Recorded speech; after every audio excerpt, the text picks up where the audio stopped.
लगता है, ऐसा मन में विचार करके वो भगवान विष्णु के पास गए और भगवान के पास जाकर के उन्होंने भगवान से प्रश्न किया कि हे भगवान, जब भगवान के पास गए नारद मुनि, तो नारद जी ने पहले भगवान की खूब अर्चना की, वंदना की, स्तुति की, प्रार्थना की, और जब भगवान प्रसन्न हुए तो भगवान ने नारद मुनि से पूछा कि नारद जी, आपका क्या प्रयोजन है हमारे पास आने का, बतलाइए, मैं जानना चाहता हूँ।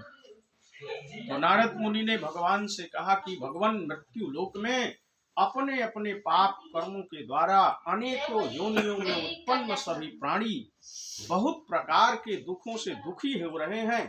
हे नाथ, किस छोटे से उपाय से उनके दुखों का निवारण हो सकेगा? यदि आपकी मेरे ऊपर कृपा हो तो वह सब मैं जानना चाहता हूँ। भगवान ने कहा कि नारद जी, आपने लोगों संसार के ऊपर कृपा करने की दृष्टि से बड़ी अच्छी बात पूछी है। आपके स्नेह के कारण मैं वह उपाय बतला रहा हूं आपको, जो कि मृत्यु लोक और स्वर्ग लोक दोनों में दुर्लभ है। बस आप लोगों के कल्याण की कामना से आप पूछ रहे हैं, इसलिए, और आपके स्नेह के कारण मैं बतला रहा हूं। भगवान ने नारद मुनि को बतलाया कि अच्छी प्रकार से विधि विधान से भगवान सत्यनारायण का व्रत करके मनुष्य शीघ्र ही सुख प्राप्त कर सकता है।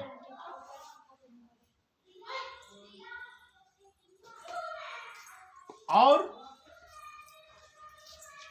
अच्छी प्रकार से विधि विधान से भगवान सत्यनारायण का व्रत करके मनुष्य शीघ्र ही सुख प्राप्त करता है और परलोक में मोक्ष भी प्राप्त कर सकता है। नारद जी, भगवान की ऐसी वाणी सुन करके नारद मुनि ने कहा कि भगवान, आपने हमको तो बतला दिया, लेकिन जब हम जा करके मृत्यु लोक में यह बात बतलाएंगे तो वहां तमाम प्रकार के प्रश्न लोग हमसे करेंगे। भगवान, आप इसको हमको और विस्तार से बतलाइए।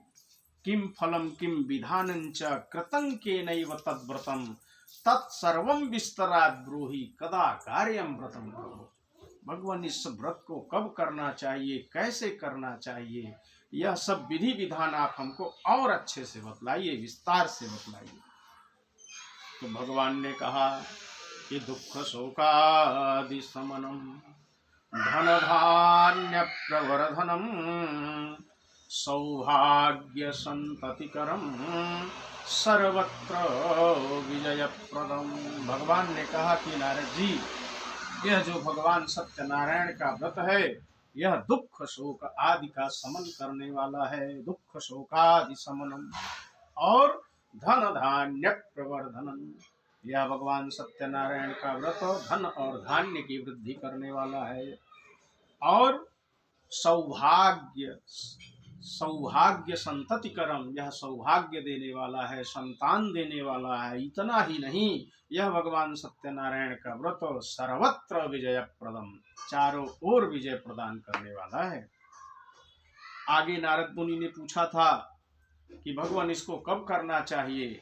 तो यस्मिन कस्मिन दिने मर्त्यो भक्ति श्रद्धा समन्वितः, भगवान ने बतलाया कि इस भगवान सत्यनारायण के व्रत को जिस किसी भी दिन मनुष्य भक्ति और श्रद्धा से समन्वित हो जाए, जब उसकी व्यवस्था बन जाए, जुगाड़ बन जाए, उसी समय भगवान सत्यनारायण का यह व्रत कर लेना चाहिए। हाँ, अगर बहुत ज्यादा मुहूर्त की बात करते हैं कि नहीं महाराज जी, हमको बहुत अच्छा सा मुहूर्त बतला दीजिए जिसमें हमको खूब उसका लाभ मिले, तो यजेत चैव निशा मुखे, तो विशेष रूप से सायंकाल में निशा मुख अर्थात जब रात्रिकालीन जहाँ से शुरू होती है, रात्रिकालीन बेला, संध्या काल में, संध्या बेला में, गोधूली बेला में भगवान सत्यनारायण के व्रत को करे। और ब्राह्मणे बांधवश्चैव सहितो धर्म तत्परः, अकेले नहीं, भगवान ने कहा कि ब्राह्मण और बंधु बांधवों के साथ भगवान सत्यनारायण के व्रत को धर्म में तत्पर होकर के करे। नैवेद्यम भक्ति तो दद्यात सवादम भक्षमुत्तमम, भगवान को सवाया मात्रा में नैवेद्य अर्पित करे।